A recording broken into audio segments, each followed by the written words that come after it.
अस्सलाम वालेकुम, खबरदार में खुशामदेद। मैं हूं आपका होस्ट आफ्ताब इकबाल और आज मेरे मेहमानों में शामिल हैं माजी के दो बहुत बड़े लीडर्स, लेनिन और हिटलर। हेर हिटलर। वाह, हेल हिटलर।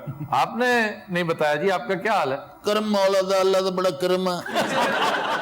दुआवां थोड़ियां। दूजे ने भी यही हरकत करनी सी पर ਉਹਦੇ ਕੋਲ ਹੋਈ नहीं। क्यों, क्या हरकत करनी थी? ਉਹਨੇ कहना सी हेल हेल, किया तो है उसने, हेल हिटलर का है। ਉਹਨੇ कहना सी वेल वेल, हिटलर दे नाम दी वेल भरा हुए। कूड़पुड़ा ना करे तेन मैं दस दूंगा। अच्छा यार, आप दोनों इस वक्त हिटलर और लेनिन के रूप में बैठे हुए हो, कोशिश करें कैरेक्टर से ना निकले। असली असली की रेडियां लाई हैं आगे। नहीं, ये जो इस तरह फजूल बातें कर रहे हो, देखो गेटअप कितना शानदार। हिटलर दा बड़ा मुड़े खोते वर्गा मुंह। भाई जी इन जुगता तो मना करो भाई जी, ये मैं तुम दस दें। अच्छा वैसे गेटअप देखो कितना शानदार है इनका, और मैं इस पे बहुत हैरान होता हूँ। खास तौर पे नासिर चिन्योटी देखो ना, कितना सजा है इस यूनिफॉर्म में, और मुझे हैरत है कि अभी तक हॉलीवुड वालों की इस पर नजर नहीं पड़ी। नहीं तो उन्होंने पर्चा करा दिया। सर ये भी बिल्कुल लेनिन की तरह है। बिल्कुल तो नहीं, लेनिन इससे ज्यादा स्लिम स्मार्ट था। अगर किसी प्रोड्यूसर की इस पर नजर पड़ गई और उसकी ख्वाहिश हुई कि इससे लेनिन का रोल प्ले करवाना है, तो फिर इसके साथ भी वही सुलूक होगा जो बेन किंग्सले के साथ हुआ था जब उसने गांधी जी का रोल प्ले किया। ओ की होया सी जी उहदे नाल? उसको 40 पाउंड प्लस वजन कम करना पड़ा था। मैनू कुत्ते ने बढ़िया भी मैं फिल्म दी काम करूंगा की तकलीफ में। लेकिन उसको ऑस्कर मिल गया था। इन्हें रोटी खाने से ऑस्कर मिल जाएगा सर। अच्छा यार तुम बताओ। अच्छा मेरी कोई तुम्हारी दोस्ती नहीं हैगी। अच्छा यार तुम बताओ, मैं हिटलर मेरा तमीज ना गल करनी है। इत्थे असली भी बैठा हुंदा, इन्हें इदां ही बोलना सी। मैं पूछना चाह रहा हूं, खुद तो आप नशई थे बाकायदा, पता ना, मौसूफ नशा करते थे। हाय हाय। और आते ही पाबंदी लगा दी, किसी को नशा करने की इजाजत नहीं। ये तो पीछे भाई जी एक कहानी है। यार तुम चिन्योट से निकलकर थोड़ी देर के लिए जर्मनी क्यों नहीं चले जाते? गल ये है जनाब कि मेरे गले दे विच ना प्रॉब्लम सी। मैं डॉक्टर नु कहा, डॉक्टर ने कहा तुसी पियो। इसको डॉक्टर ने एक सिरप सजेस्ट किया, जैसे कोडीन नहीं है, उसके अंदर भी सेडेटिव होता है, वो आप पिए तो नींद आती है। इसको बहुत अच्छा लगा, इसका गला तो ठीक हो गया, लेकिन ये उस सिरप पे लग गया फॉरएवर। अच्छा जनाब, आपको क्या आर्जा लाहिक था ये जो हर तीसरे चौथे दिन अपना नाम बदल लेते थे? देखो जी गल ये है भी नाम मेरा, मैं जो मर्जी रखा, थानू की प्रॉब्लम है? नहीं, मेरा मतलब है कि अजीब लगता है, कभी निकोलाई, कभी रिचर्ड, कभी जैकब, कभी लेनिन। असल ते एक बंदा नहीं 8-10 बंदे ने। ऐसा कोट झाड़ के तो देखो अद्धी फौज नाल नहीं फिरदा है। अच्छा इन्हों कहना भी मेरे नाल तमीज ना गल। अच्छा मैंने बुलाना चाहिए, इनको आदरी बुलाया है। ये वैसे लीडर तुमसे बड़ा था, बड़ा और मोटा। मैं हिटलर तेरी चपेड़ कट मारनी, मैं तो दस दूं। अच्छा तू मैनू जानदा नहीं हैगा, मैं उन्हें वर्दी ला के ते टक्कर मार देनी है। अच्छा जी गल हो रही सी कि मेरे कोई होर वकूए दा जिक्र करो। इसे चॉकलेट बहुत पसंद, चॉकलेट पे मरता था। आप हैरान होंगे कि ये एक दिन में 1 किलो चॉकलेट भी खाने पे कुदरत रखता था। दर फटे में इन्नी तो खोता नहीं खांदा जिन्नी तो।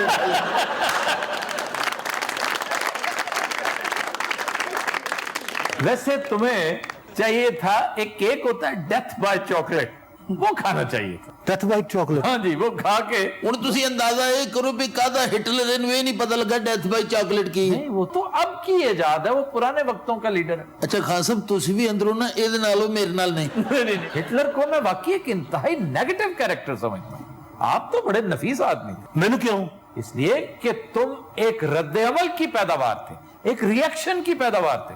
तुम्हारी पूरी जिंदगी एक रिएक्शन में कटी, और तुम्हारी वजह से लाखों नहीं करोड़ों इंसान जान से गए थे। तकरीबन 6 करोड़ बंदे लुकमा अजल बने थे, और ये अवॉइड हो सकता था अगर तारीख के उस मोड़ पर ये मनहूस ना होता। सर रद्द-ए-अमल किसका था? ये एक अजीब कैरेक्टर था। ऐसे लोग जो सिनकी से होते हैं ना, रिटार्ड होते हैं मेंटली। ये कहानी इसकी बड़ी दर्दनाक है। वियना में वहीं का ये जमपल था। ऑस्ट्रिया उस वक्त ऑस्ट्रो हंगेरियन अंपायर होती थी। इसकी जिंदगी पहम ट्रेजेडी थी। अगर आप इसके इब्तदाई हालात देखें तो लगता है कि ऐसे बंदे फिर यही कुछ करते हैं। अब बाप इसको डिसोन करता था, बहुत छोटा था जब ये अपना तरका लेने, हिस्सा लेने गए। उन्होंने कहा जनाब आपके बाप ने तो आपको कभी ओन ही नहीं किया, कभी अपना नाम ही नहीं दिया आपको, आप किस तरके की बात करते हैं। मां इसकी को 22-23 साल छोटी थी इसके बाप से। वो बेचारी बड़ी कस्मापुरसी में मरी। फिर बीमार रहना, बचपन से लगातार, एक इसका गला, दूसरा इसका स्टमक। और स्टमक क्यों खराब रहता था तुम्हारा हर वक्त? उसने पता कि भुज्जे छोले खांदा सी मैं। हाँ जी, गर्म सर्द का पता नहीं सी हुंदा, नाल चाह पीती तो बोतल पी लेंदा सी, इसलिए मेरा स्टमक जो ना बर्बाद हो गया। समझ तो गया ही होगा। वैसे बंदे तुम अच्छे हो। डांकेशन है दानकेशन। इन्हों कहने शुक्रिया। क्यों जी, आप ठीक है? डा डा सर ये फिर जंग च पै गया। जी, फिर इसने कहा कि मैंने इंतकाम लेना है। यह समझता था कि जर्मन कौम की बर्बादी, इसकी वजूहात एक तो करप्ट सियासतदान हमारे, और दूसरा ज्यूज, ये जो यहूदी थे। यही वजह कि सारी उम्र ये यहूदियों के खिलाफ बरसरे पैकार रहा। और तीसरी वजह ये कम्युनिस्ट्स को भी करार देता था। सर ये हिटलर बना कैसे फिर इसकी किताब पढ़े, मैन कैम्प, माय स्ट्रगल, तो फिर आपको पता चले कि इसने क्या कुछ किया। इसके अंदर एक बड़ा खौफनाक रिएक्शन था एक अपनी रेस के हवाले से, कि अपने आप को ये जर्मन समझते कि हमारे साथ बहुत ज्यादती हुई है। जब वर्ल्ड वॉर 1 में जर्मनी को शिकस्त हुई तो एलाइड फोर्सेस ने बजोरे शमशीर इनके साथ एक मुआहदा किया, और उसको कहते हैं ट्रीटी ऑफ वर्साइल। अब उस ट्रीटी के तहत इन्हें 25,000 मील रकबे से महरूम होना पड़ा, और हत्ता कि इज्जत, सबसे आम बात जो है ना, इज्जत नफ्स मजरूह की गई। फिर उसके साथ साथ इन पर पाबंदी कि ये अपनी फौज इंतहाई महदूद कर दी गई, 1 लाख से भी कम। टैंक बनाने की नहीं इजाजत नहीं, जहाज बनाने की नहीं इजाजत नहीं। फिर भारी तावान इनके ऊपर लगा दिया गया, इनके ऊपर हैवी जो डैमेजेस होते हैं ना वॉर क्राइम्स के हवाले से, वो फिर वॉर क्राइम्स पे अदालतें लगी। वो तो अभी तक बहुत सारे केसेस हैं जो चल रहे हैं। ट्रायल एट न्यूरमबर्ग एक फिल्म है, बड़ी शानदार फिल्म। तारीख के इस चैप्टर पे तो लातादाद फिल्में बनी, जिसमें हिटलर बजाते खुद था। ये वैल्केरी बहुत ही खूबसूरत फिल्म, इसको मर्डर करने का जो प्लॉट है, ये फिल्म तो पहली फुर्सत में देख लीजिए। टॉम क्रूज का बहुत शानदार काम है इसमें, और उसने उस जो एक आंख से नाबीना अफसर था उसका रोल प्ले किया, बड़ा मशहूर, जो बॉम्ब रख के आता है। फिर इसके ऊपर ओडेसा फाइल कमाल नॉवल। वर्ल्ड वॉर 2 पे जो शानदार नॉवेल्स लिखे गए उनमें से मैं समझता हूं सरे फेरिस शायद ओडेसा फाइल है। ये फ्रेडरिक फोर्साइट का बहुत ही खूबसूरत नॉवल। फिर इसका दूसरा नॉवल भी इसी बैकड्रॉप पे है, और वो है डे ऑफ द जैकल।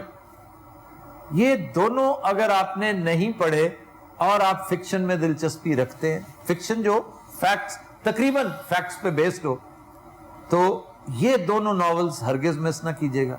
फिर एलिस्टर मैकलीन का नॉवल द गन्स ऑफ नेवरोन, वो भी बहुत ही खूबसूरत है। नॉवल ना पढ़िएगा, वो फिल्म देखें। असि फिर बाहरों चक्कर लाइए।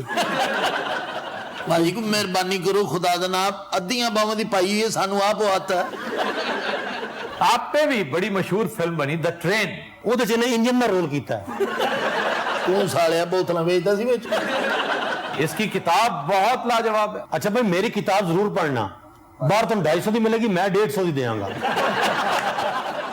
और तुम्हें को किताब लिखी है, पढ़ो लिया जे है बेवकूफ आदमी, 5 नॉवल लिखे मैं। 5 नॉवेल्स का ये राइटर, लेकिन आपके 5 नॉवलों ने वो तहलका नहीं मचाया, वो बिजनेस नहीं किया जो उसकी एक किताब ने कर लिया। सर फिर हिटलर के अबू जी ने इन्हें कुछ नहीं दिता? हिटलर के अब्बू जी उसको ऑन ही नहीं करते थे। वैसे कर लेना चाहिए सी, अगर उन्हें थोड़ा जिहा कुछ जदाद जदूद दे देंगे तो आज यदि सब्जी की दुकान होनी थी।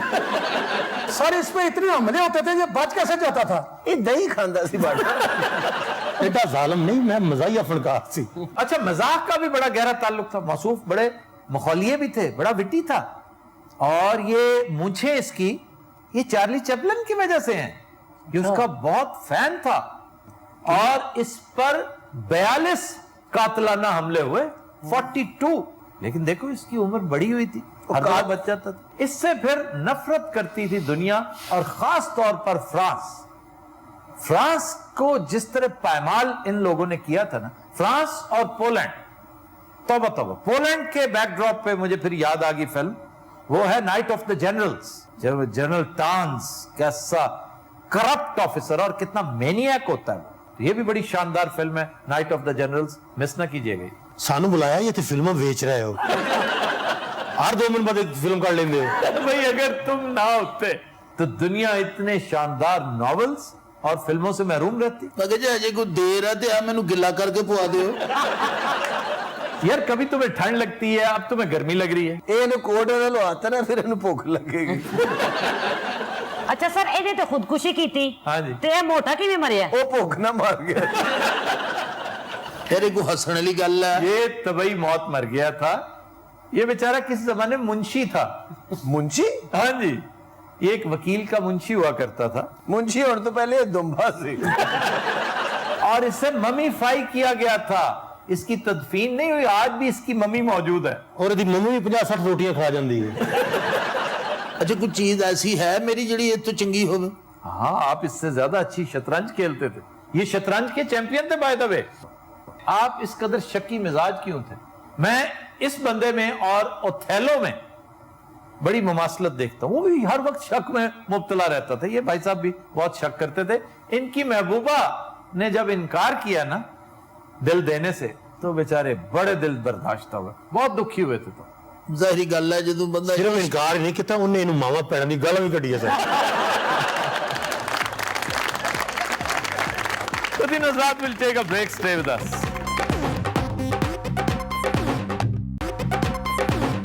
Welcome back. सर मेरा एक सवाल है। जी जनाब। बब्बू राणा ने आज इतना अच्छा गाना गाया है। बहुत शानदार, आज तो हैरान कर दिया। मैं समझता हूं कि राहत फतेह अली के बाद बब्बू राणा से अच्छा कोई नुसरत फतेह अली को नहीं गाता। लेकिन सर इनका नाम बहुत अजीब सा है। सर एस्थेटिकली जो है बहुत ही अजीब सा लगता है नाम। वाकई बब्बू राणा मौसीकी के साथ कोई ज्यादा लगा नहीं खाता। अदरवाइज अच्छा नाम है। वैसे इनका नाम बब्बू दूध वाला होना चाहिए था। सर एक्चुअली ये मेरा फनी नाम है, बब्बू राणा। उस्ताद बब्बू बराल साहब ने ये रखा था। बब्बू बराल ने रखा था? जी।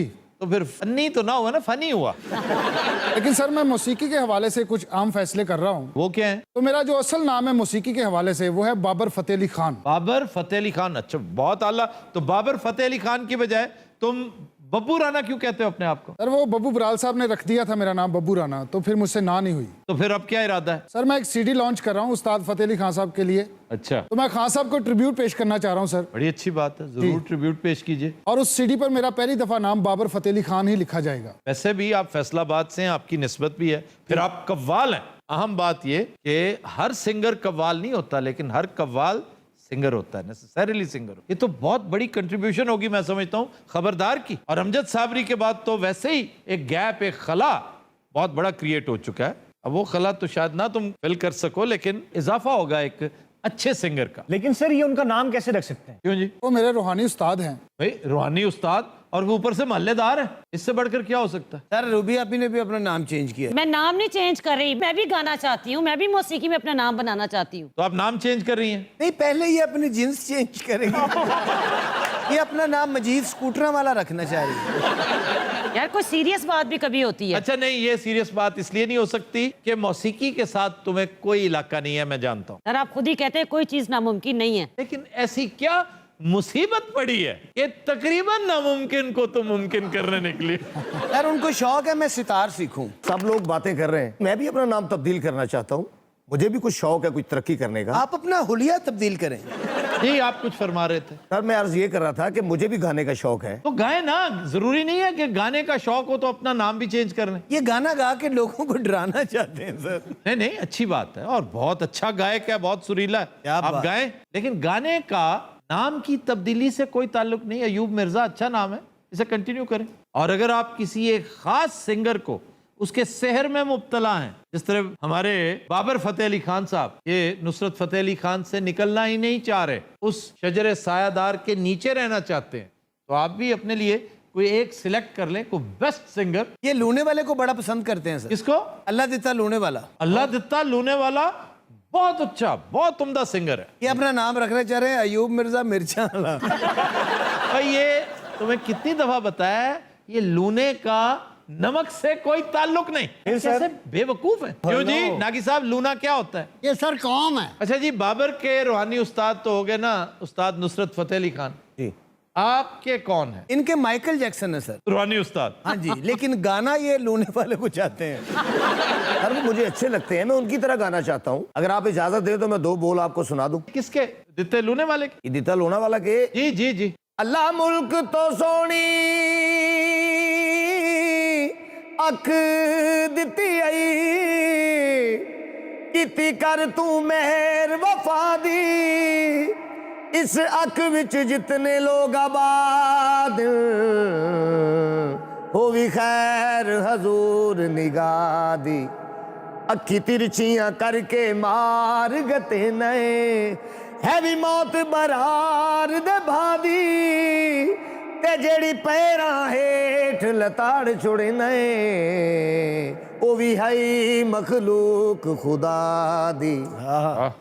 वैसे आप गाते अच्छा हो, लेकिन ये वो गायकी है जो शौकिया गायकी है। बाबर तो एक प्रोफेशनल, और मैं देख रहा हूँ एक प्रोफेशनल इन द मेकिंग है। जिस तरह वो आजकल इस पे टाइम स्पेंड कर रहा है, ये कहीं पहुंचेगा इंशाल्लाह। या तो इतनी मेहनत करो, या फिर जो काम कर रहे हो ना उसी पे कंसंट्रेट करो। इसका मतलब है कि बकवास बंद करके ते अपना काम कर। नहीं सर, क्या वजह है? मेरे में उसमें क्या फर्क है? वो मेहनत ज्यादा कर रहा है, मेरे सामने करता है, मुझे नजर आता है। सर वो मेहदी साहब के 2 बोल हैं। लो अच्छा सर, इसको ये आइडिया नहीं कि मैंने किसका शागिर्द होना है। ये सबका बड़ा फैन है। आपने को अपना नाम सोचा है तो बताइए। जैसे उनका नाम बाबर फतेह अली खान है, मेरा नाम भी अयूब मेहदी हो सकता है। अभी गा रहे थे तुम दित्ते लूने वाले को। आप अपना नाम रखे अयूब मेहदी जैक्सन लोने वाला। अच्छा, ਇਹੋ ਜਿਹੇ ਸਿੰਗਰ ਬਹਿਸ ਕਰਕੇ ਨਾ ਪ੍ਰੋਗਰਾਮ ਖਰਾਬ ਕਰਾ ਲੈਂਦਾ, घर दी गल्लां दसन लग पेगा। वैसे अगर मुझसे मशवरा मांगते हैं तो इन बड़े बड़े गायक जितने नामी ग्रामी सिंगर्स हैं उन्हें मत गाएं। आप अननोन लोगों को गाएं जिन्होंने 2, 3, 4 अच्छे गाने गा रखे हों, लेकिन उन्हें पजीराई ना मिली हो। बाज़ औक़ात ऐसा होता है गाने लोगों के सुपर डुपर हिट होते हैं, लेकिन 100 साल बाद आपको न शायर का नाम पता है न सिंगर का नाम पता है। मसलन वो क्या गाना है जो जी वो लाल सैन शहबाजी साहब का गाना है, गंदला तोड़ दिए मुटियारे। जी गंदला तोड़ दिए मुटियारे नी जरा मुख नू इधर मोड़, नी गंदला तोड़ दिए मुटियारे हो, वाह वाह वाह। गंदला नू हथ धो के लावी, सजना तो ना मुख पर तावी। गंदला नू हथ धो के लावी, ये लाल हुसैन साहब इनू कह रहे ने। अच्छा जी, बहुत अच्छा है, बेहतरीन है। ये गाना करो। सर मैंने ये शहबाजी साहब के सामने गाया था। उन्होंने गंदला तोड़ के नू वो मारे, बाद च उन्होंने फिर सोटे ना मारे। सर मैनू हनी ने नहीं गान देना। नहीं, तुम्हारे अंदर मुस्तकिल मिजाजी नहीं है। तुमने 13 सिंगर्स के नाम ले लिए। सर मैं सुरैया मुल्तानीकर का गीत बड़ा अच्छा गा लेता हूँ। अब इसकी कसर रह गई थी, यानी जेंडर भी चेंज कर गया। एक घरों खुसरा बन निकले।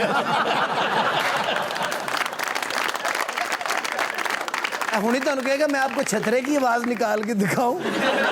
आफ्ताब साहब मैं 35 साल से लगा हुआ हूँ, लेकिन मुझे पजीराई नहीं मिली। अगर आपको पजीराई नहीं मिल रही तो इसका ये मतलब नहीं कि आप मेहनत ना करें, आप कोशिश ना करें, स्ट्रगल ना करें। आप इसे कंटिन्यू करें। मैं बड़ी संजीदगी से कह रहा हूं, कोई कॉमेडी नहीं कर रहा इस बात पर। बड़ी बड़ी मिसालें हैं दुनिया में। मोज़ार्ट इतना बड़ा कंपोजर, यानी मिलेनियम के जो बड़े कंपोजर, उनमें उसका शुमार है। आप तो 35 साल को रो रहे हैं, वो भी बेचारा बहुत खौर खस्ता होने के बाद फिर लोगों को समझ आई कि मोज़ार्ट है क्या। यानी कौन होगा जिसकी सिम्फनीज को साउथ एशिया में, सब कॉन्टिनेंट में मिन्नोन कॉपी किया गया हो। बिल्कुल सर। और सलील चौधरी जैसा इतना महान कंपोजर, छाया का जो गाना है उसका, इतना न मुझसे तो प्यार बढ़ा कि मैं एक बादल आवारा, ये मोज़ार्ट की सिम्फनी है।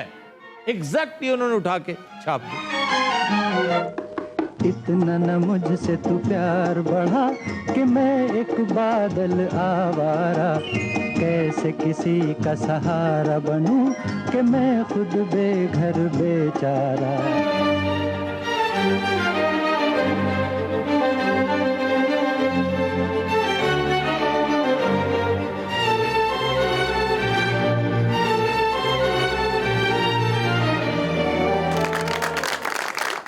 कहने का मकसद ये कि अगर मोज़ार्ट को इस तगोदौ के बाद कबूलियत मिली थी ना, तो आप अपना सफर जारी रखें। अच्छा, आप यहाँ आने से पहले कोई सरकारी मुलाजमत भी करते थे? जी सुई गैस में नौकरी करता था, फिर छोड़ दी सर मैंने। क्यों? इनू कट दिता सी सर। किस वजह से? इन्हें गैस ते पानी वाला मीटर ला दिता सी। क्यों भी ऐसा हुआ था? मैंने खुद छोड़ा था सर, मुझे निकाला नहीं गया था। ਇਹਨੂੰ ਵੇਖ ਕੇ ਪਾਈਪ ਫਟਣ ਲੱਗ ਪੈਂਦੇ। बस एक एक्सीडेंट हो गया था सर। वो क्या? ਇਹਨੇ ਗੈਸ ਨਾਲ ਸਾਈਕਲ 'ਚ ਹਵਾ ਭਰ ਲਈ ਸੀ। सुई गैस। ਸਾਈਕਲ ਨੂੰ ਲੈ ਕੇ ਚੰਦ ਤੇ ਚਲਾ ਗਿਆ। ਉੱਥੇ ਸਾਈਕਲ ਜਾ ਕੇ ਮਾਈ ਨੂੰ ਝੂਟੇ ਦੇਣ ਲੱਗਾ। ਖਾਲਾ ਜੀ ਨੇ ਫਿਰ ਹੈਰੈਸਮੈਂਟ ਦਾ ਪਰਚਾ ਕਰਾ ਦਿੱਤਾ।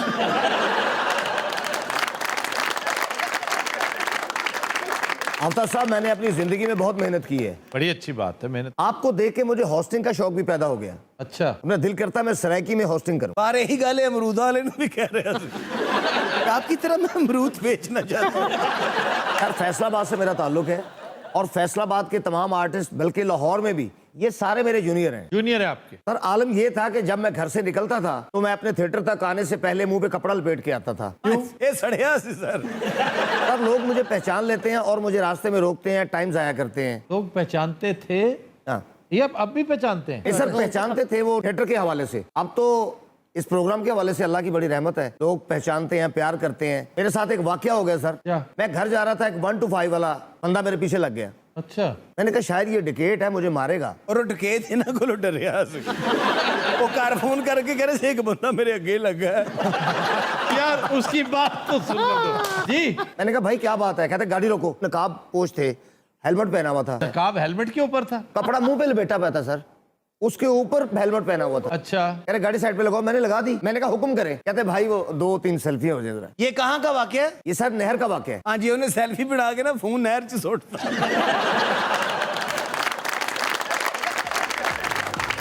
रात हम लेते हैं एक ब्रेक, हमारे साथ रहिए। वेलकम बैक जी। खबर है कि गधों को बेहोश करके चुरा ले जाने वाला कसूरी गैंग गिरफ्तार। एक गधे वाला ग्रोह फिर जाग गया सर। गधा कमोडिटी ऐसी है कि आपने देखा होगा अभी 2-4 साल से गधा एक सेलिब्रिटी बना है। अदरवाइज तो गधे को पूछता कोई नहीं था। जब से गधे की खाल एक्सपोर्ट होके चाइना जाने लगी है और इसका गोश्त शवारमा और कड़ाही वगैरह की शक्ल में लाहौरिये खाने लगे हैं, तब से गधा बेपनाह अहमियत का हामिल हो गया। तो ये वाकया क्या है सर? 2 चोर थे, एक गधे को बेहोश करके उसे खींच के ले जा रहे होंगे कहीं, उसे लोड कर रहे होंगे किसी लोडर पे। देखा गधा बिल्कुल बेहोश है। लोगों ने सोचा है गधे ने शराब पी। बहरहाल उन्होंने इन दोनों को पकड़ लिया कि ये तुम क्या कर रहे हो। पुलिस इन्वॉल्व होगी तो इन्होंने बताया कि हमने 13 गधे अब तक बेहोश करके यहाँ से गायब किए। ये कहते हैं हमारा तरीका वारदात ही गधे को बेहोश करते, आराम से उसकी खाल उतार ली। मतलब ये जिंदा जानवर है, उसकी तुम खाल उतार रहे हो। बड़ा घिनौना जुर्म है और बड़ा गुनाह है। तुम उसे मार भी नहीं रहे हो, उसकी खाल उतार रहे हो। मगर सर गधे की खाल इतनी महंगी क्यों बिकने लगी एकदम? इसकी अपहोल्स्ट्री बनती है, इसका चमड़ा बड़ा महंगा है। मतलब है $5,000 का सोफा बनता है, तो $5,000 का मतलब है 5 लाख की तो सिर्फ खाल है उस बेचारे की। तो सिर्फ चाइना ही खरीदता है ये खालें? चाइना में चूंकि ये इंडस्ट्री बहुत है ना, आपने देखा होगा कुत्तों की खाल, कुत्ते जिस बेदर्दी से मारे जाते हैं, तौबा तौबा तौबा। बड़ी खौफनाक वो वीडियो है जो वायरल हुई रही कुछ अर्सा पहले कि आवारा कुत्तों को पकड़ के मारना और फिर उसके हैट बनते हैं, उसके बैग बनते हैं, खास तौर पे लेबर ग्लव्स बनते हैं, ड्राइविंग मिटन्स बनते हैं। सर इनको गोश्त में कोई दिलचस्पी नहीं है? गोश्त एक खतरनाक काम है ना। गोश्त जिसको आगे बेचने जाओगे, ये तो खैर जराइम पेशा ऐसे हैं कि जिन्हें आप खालें थोक में उठवा दें। मतलब 2015 से पहले पाबंदी नहीं थी, 2015 से तो पाबंदी लग गई ना कि आप गधे की खाल एक्सपोर्ट नहीं कर सकते, क्योंकि गधा एक्सटिंक्ट होता जा रहा है, नायाब होता जा रहा है। लेकिन यह कि तकरीबन 1 लाख खालें, गधों की खालें चाइना एक्सपोर्ट की गई थी। भाई जी साढ़े नाल गल कर लो, उसी को खाद लैन नहीं आए। अच्छा आप हैं कौन? ख्वाजा साद रफी के मैं इसाक डार यार सीरियसली बताओ कौन? आप दसते तो पाया सी खोता चोर है, इन्हां ते इल्जाम लगे आया। अच्छा बाकी चोर हो के सिर्फ इल्जाम ही है? सारे इल्जाम नहीं, मेरा अपना खोता सी, ਉਹਨੂੰ ਬੇਹੋਸ਼ ਕਰਕੇ ਤੇ ਉਹਦੀ ਖੱਲ ਲਾਉਣ ਡਿਆ ਸੀ। अरे गल होई नहीं है, ए मेरा साला है जी। अच्छा। ये खोते को लंघिया वो बेहोश हो गया। वो बेहोश क्यों हो गया? अरे जिस चीज को लंघदा वो बेहोश हो जाती है। तो तुम दोनों क्यों नहीं हो रहे? सर सानू ਇਹਦੀ आदत हो चुकी है। तेरी औरत कौन है? ये मेरी वाइफ है जी। सर तो नहीं तो पता नहीं साडे मुल्क की गुरबत किन्नी है। हाँ जी हाँ जी हाँ जी। ਅਸੀਂ ਕੋਈ ਸਿਆਸਤਦਾਨ ਤੇ ਨਹੀਂ ਕਿ ਲੋਕਾਂ ਦੀ ਖੱਲ ਲਾਵੀਏ। अच्छा ज्यादा फिलोसोफर बनने की कोशिश ना करो। गरीब बंदे हैं जी, खोतियां दी खੱਲ ही लावांगे। तुम क्यों नहीं बोल रही हो? ये जवाब ਸਾਰਾ ਸੀ ਤਾਂ ਅੱਖੀਂ ਵੇਖਿਆ ਇਹ ਚੋਰ ਦੇ ਪੁੱਤਰ ਨੇ ਖੋਤੇ ਚ ਰਹਿੰਦੇ ਨੂੰ। ਇਹ ਮੇਰਾ ਸਹੁਰਾ ਹੈ ਜੀ, ਇਹ ਬਾਬਾ ਸਾਡੇ ਇੱਥੋਂ ਨਿਕਲਿਆ, ਮੈਂ ਇਹਦੀ ਵੀ ਖਾਲ ਲਾ ਦੇਣੀ ਸੀ। वो कैसे? ਖੋਤੇ ਤੋਂ ਪਹਿਲੇ ਆਪ ਬੇਹੋਸ਼ ਹੋ ਗਿਆ ਸੀ। ਪਰ ਵੇਖੋ ਕਿਹੜਾ ਮਿਹਨਤ ਦਾ ਕੰਮ ਹੈ ਖੋਤੇ ਦੀ ਖਾਲ ਲਾਣਾ। चोरी है ये, कमीनगी है, घटियापन है। ਉਹ ਸਰ ਕੀ ਕਰੀਏ ਭੁੱਖੇ ਮਰ ਜਾਈਏ। ਦਾਲਾਂ ਘੀ ਆਇਲ ਆਏ ਦਿਨ ਬਾਹਰ ਕੂੜੇ ਵਾਲੇ ਦੇ ਪੈਸੇ ਕਿਹਨੇ ਦੇਣੇ ਸਰ? ਇਹਨੂੰ ਜ਼ਿਆਦਾ ਕੂੜੇ ਵਾਲੇ ਦੀ ਫਿਕਰ ਹੁੰਦੀ ਹੈ। ਪਰ ਯਕੀਨ ਕਰੋ ਜਿੱਡਾ ਇਹ ਗੰਦਾ ਹੈ ਨਾ, ਇਹਨੂੰ ਕੂੜੇ ਵਾਲਾ ਪੈਸੇ ਦੇ ਇਹਦਾ ਖੋਤਾ ਚੋਰਨਾ, ਇਹਦਾ ਅਖਬਾਰ ਵੀ ਨਿਕਲਦਾ ਸਰ। ਸਾਰੇ ਕੰਮ ਬੜਾ ਮੁਸ਼ਕਿਲ ਹੈ। ਇੱਕ ਵਾਰੀ ਮੈਂ ਖੋਤੇ ਦੀ ਅੱਧੀ ਖਾਲ ਲਈ, ਉਹਨੂੰ ਹੋਸ਼ ਆ ਗਈ। ਪਰ ਉਹਨੇ ਇਸ ਜ਼ਾਤ ਦੀ ਮੈਨੂੰ ਲੱਤ ਮਾਰੀ, ਮੈਂ ਬੇਹੋਸ਼ ਹੋ ਗਿਆ। ਇਹਨੂੰ ਹੋਸ਼ ਆਇਆ ਤਾਂ ਮੇਰੀ ਖਾਲ ਲਾ ਰਿਹਾ ਸੀ। ਸਰ ਹਾਲਾਤ ਦੇ ਮਾਰੇ ਲੋਕ ਐ ਸੀ। ਹਾਂ ਗੁਰਬਤ ਦੇ ਹਾਲਾਤ ਵੇਖ ਕੇ ਜੇ ਕੀ ਹੋ ਗਏ ਨੇ, ਕੀ ਕਰੀਏ, ਕਿੱਥੋਂ ਬੱਚੇ ਪਾਲੀਏ? तो क्यों पैदा करते हो जब पाल नहीं सकते? ਇਸ ਸ਼ੋਅ ਦਾ ਸਕ੍ਰਿਪਟ ਸ਼ੁਐਬ ਮਨਸੂਰ ਲਿਖਦਾ ਹੈ। ये बोल फिल्म का एक अच्छा डायलॉग। ਅੱਲਾ ਭਲਾ ਕਰੇ ਚਾਈਨਾ ਵਾਲਿਆਂ ਦਾ। ਚਾਈਨਾ ਦਾ ਸਦਰ डायरेक्टर ਇਹਨਾਂ ਨੂੰ फोन करता यार खोते नहीं आउंड है। और खोता चोरी करने की टेक्निक क्या है आपके पास? ਟੈਕਨੀਕ ਕਿਹੜੀ ਹੋਣੀ ਹੈ? ਪਹਿਲੇ ਰੈਕੀ ਕਰਦਾ ਖੋਤਿਆਂ ਦੀ। फिर खोता इधर रैकी कर रहे हो? ਇਹ ਪਹਿਲੇ ਦੇਖਦਾ ਖੋਤਾ ਜਾ ਕਿੱਥੇ ਰਿਹਾ ਹੈ। हाँ दफ्तर जा रहे हैं कि सिनेमे जा रहे हैं। ਉਸ ਵੇਲੇ ਚੈੱਕ ਕਰਦਾ ਕੋਈ ਆਲੇ ਦੁਆਲੇ ਬੰਦਾ ਤਾਂ ਨਹੀਂ। ਉਸ ਲਈ ਮੈਨੂੰ ਫੋਨ ਕਰਦਾ ਭਾਈਜਾਨ ਮੈਂ ਉਹਦੇ ਨੇੜੇ ਜਾਊਂਗਾ, ਉਹਦੇ ਬੇਹੋਸ਼ ਹੋਣ ਦਾ ਟਾਈਮ ਹੋ ਗਿਆ। यानी जाके क्या करते हो? उसे इंजेक्शन लगाते? ਹਰ ਇੱਕ ਡਾਟ ਹੁੰਦਾ, ਉਹ ਮਾਰੀ ਦਾ ਬੇਹੋਸ਼ ਹੋ ਜਾਂਦਾ ਹੈ। आहा। ਜਿਹਨਾਂ ਨੂੰ ਨਿਸ਼ਾਨੇ ਨਹੀਂ ਮਾਰਦੇ ਤੁਸੀਂ, ਉਹਦੇ ਅੱਗੇ ਦਵਾਈ ਲੱਗੀ ਹੁੰਦੀ, ਮਾਰੋ ਇੱਥੇ ਲੱਗਦਾ ਹੈ, ਬੇਹੋਸ਼ ਹੋ ਜਾਂਦਾ ਹੈ। ਇੱਕ ਖੋਤੇ ਤੇ 2-3 ਘੰਟੇ ਅੱਗੇ ਪਿੱਛੇ ਫਿਰਦਾ ਰਿਹਾ, ਉਹ ਬੇਹੋਸ਼ ਨਹੀਂ ਹੋਇਆ। अच्छा। ਉਹਨੂੰ ਪਤਾ ਨਹੀਂ ਜ਼ੁਕਾਮ ਸੀ। ਅਸੀਂ ਟੋਟਲ 13 ਖੋਤਿਆਂ ਦੇ ਚੋਰ ਹੈ। तुम्हें कम से कम 13 साल तो जरूर होंगे। ਹਰ ਤੇ 20 ਕਰੋੜ ਆਵਾਮ ਦੀ ਖਲ ਖਿੱਚਦੀ ਹੈ ਰੋਜ਼ਾਨਾ, ਤੇ ਇਹਨਾਂ ਨੂੰ ਪੁੱਛਦਾ ਕੋਈ ਨਹੀਂ। ਅਸੀਂ 13 ਖੋਤਿਆਂ ਦੇ ਮੁਜਰਮ ਹੋ ਗਏ हैं। बस जो मर्जी को जितनी मर्जी कॉलम निगारी करो, जितनी मर्जी इंशा पर्दाजी करो, बच्चों बचते नहीं हो। तो ਅਜੇ ਮੈਂ ਇੱਕ ਦਿਨ ਪਹਿਲੇ ਉਹਦੀਆਂ ਖੁਰੀਆਂ ਲਵਾਈਆਂ। ਉਹ ਬਾਜੀ ਖੋਤੇ ਦੀਆਂ, ਤੈਨੂੰ ਨਹੀਂ ਕਿਹਾ। ਇਹਨੇ ਕਿੱਥੋਂ ਖੁਰੀਆਂ ਲੱਗਦੀਆਂ ਨੇ? ਉਹ ਤੈਨੂੰ ਨਹੀਂ ਕਿਹਾ, ਬਾਜੀ ਨੂੰ ਕਿਹਾ ਭਾਜੀ। ਅੱਛਾ ਸਰ, ਉਹ ਜਿਹੜਾ ਕਾਲਾ ਨਹੀਂ, ਉਹਦੀ ਨਜ਼ਰ ਵੀ ਥੋੜੀ ਕਮਜ਼ੋਰ ਹੈ। 4-5 ਦਿਨ ਕੁੱਤੇ ਦੀ ਰੈਕੀ ਕਰਦਾ ਰਿਹਾ, ਆਖਰੀ ਦਿਨ ਕੁੱਤਾ ਪੈ ਗਿਆ। ਹੁਣ ਤੇ ਰੁੱਲ ਗਿਆ ਮੇਰਾ ਭਰਾ ਮਾਪਿਆਂ ਤੋਂ ਬਾਅਦ। ਇਹ ਤੇ ਮਹਿੰਗਾਈ ਨੇ ਬੇੜਾ ਗਰਕ ਕਰਤਾ ਹੈ। ਯਕੀਨ ਜਾਣੋ ਐਡੇ ਐਡੇ ਡੰਡ, ਇਹ ਛਾਤੀ ਲੱਗਦਾ ਸੀ ਕੋਈ ਜਿੰਨ ਆ ਰਿਹਾ ਹੈ। ਤੇ ਹੁਣ ਕੀ ਲੱਗਦਾ ਟੌਮ ਕਰੂਜ਼ ਆ ਰਿਹਾ? वो तो अब भी लगता। ਸਰ ਸਾਡਾ ਬੜਾ ਆਲਾ ਨਸਲੀ ਖੋਤਾ, ਮੈਂ ਬੜੇ ਸ਼ੌਕਾਂ ਨਾਲ ਪਾਲਿਆ ਆ ਜੀ। ਉਹਨੂੰ ਜੀ ਮੈਂ ਸੇਬਾਂ ਦਾ ਮੁਰੱਬਾ ਖਵਾਉਂਦਾ, ਸਰਦਾਈ ਪੀਵੈਂਦਾ, ਚਾਹ ਮੰਗਦਾ ਵਾਲੀ। ਸਰ ਝੂਠ ਬੋਲਦਾ ਪਿਆ ਬਾਬਾ। ਮੁਰੱਬੇ ਖਵਾਏ ਨੇ, ਖੁਰਾਕਾਂ ਖਵਾਈਆਂ ਨੇ। ਬਈ ਸੁੱਕਾ ਸੜਿਆ ਖੋਤਾ ਸੀ, ਬਾਬੇ ਦਾ ਪੁੱਤਰ ਲੱਗਦਾ ਸੀ। ਅਜੇ ਉਹਨੂੰ ਅਸੀਂ ਡਾਟ ਮਾਰਿਆ ਨਹੀਂ, 3 ਵਾਰੀ ਤੁਹਾਨੂੰ ਗਸ਼ ਪਿਆ ਹੈ। ਤੁਸੀਂ ਯਕੀਨ ਜਦੋਂ ਮੈਨੂੰ ਸ਼ੱਕ ਕਿ ਇਹਨਾਂ ਦੇ ਖੋਤੇ ਨੂੰ ਸ਼ੂਗਰ ਵੀ ਸੀ। ਆ ਪੈਸੇ ਲੈ ਕੇ ਦਿਓ ਸਾਨੂੰ। ਹਰ ਪੈਸੇ ਸਾਨੂੰ ਲੈ ਕੇ ਦਿਓ। वो क्यों? ਸਰ ਉਹ ਐਡਾ ਕਮਜ਼ੋਰ ਸੀ, ਅਸੀਂ ਖਾਲ ਐਵੇਂ ਨਹੀਂ ਲਾਈ। ਪਹਿਲੇ ਮੈਂ ਉਹਨੂੰ ਡਾਕਟਰ ਤੇ ਲੈ ਗਿਆ। ਡਾਕਟਰ ਦਾ 30,000 ਦਾ ਬਿੱਲ ਹੈ ਉਸ ਖੋਤੇ ਦਾ। ਹਰ ਲੋਕਾਂ ਦੇ ਖੋਤੇ ਹੁੰਦੇ ਨੇ, ਖਾਲ ਦਾ ਸੋਫਾ ਬਣਦਾ ਹੈ। ਜਿਸ ਤਰ੍ਹਾਂ ਦਾ ਇਹਨਾਂ ਦਾ ਖੋਤਾ ਸੀ ਨਾ, ਉਹਦਾ ਕੱਛਾ ਵੀ ਨਹੀਂ ਬਣਿਆ। ਇਹਨਾਂ ਕੋਲੋਂ ਮਾਫੀ ਮੰਗ ਲੈ। ਉਹਨਾਂ ਕੋਲੋਂ ਕਹੋ ਮੇਰੇ ਕੋਲ ਮੰਗੋ, ਖੋਤਾ ਉਹਨਾਂ ਦਾ ਹੈ। ਸਰ ਮੁਕਾਓ ਗੱਲ, ਖੋਤੇ ਜਿਵੇਂ ਮੁਕਦੀ ਹੈ। भाई उन्हें कीमत अदा कर दो। कितने का होगा भाई? ਇਹਦੇ ਨਾਲ ਦਾ ਖੋਤਾ ਲੈਣ ਜਾਈਏ ਨਾ ਮੰਡੀੋਂ 1,20,000 ਰੁਪਏ ਦਾ ਮਿਲਦਾ ਏ। ਉਹਦੀ ਗੱਲ ਕਰ ਰਿਹਾ, ਤੁਹਾਡੀ ਨਹੀਂ। ਉਹ ਸਰ 80,000 ਦੇਣ ਮੈਂ ਛੱਡ ਦਿੰਨਾ। दो भाई 80,000 दो और छोड़ देंगे तुम। ਸਰ ਸਾਨੂੰ 10 ਸਾਲ ਦੀ ਕੈਦ ਦਿਓ। ਸਰ ਵੱਧ ਤੋਂ ਵੱਧ ਇਹਨਾਂ ਦਾ ਖੋਤਾ 150 ਰੁਪਏ ਦਾ ਸੀ। ਸਰ ਤੁਸੀਂ ਆਪ ਦੱਸੋ ਵੀ 150 ਦਾ ਖੋਤਾ ਮਿਲਦਾ ਭਲਾ? यार मुझे कोई तजुर्बा नहीं है गधों की खरीदो फरोख्त का। ਆ ਉਹਨਾਂ ਨੂੰ ਪੁੱਛਣੀ ਤੇ ਮੱਝ ਦਾ ਪੁੱਛ।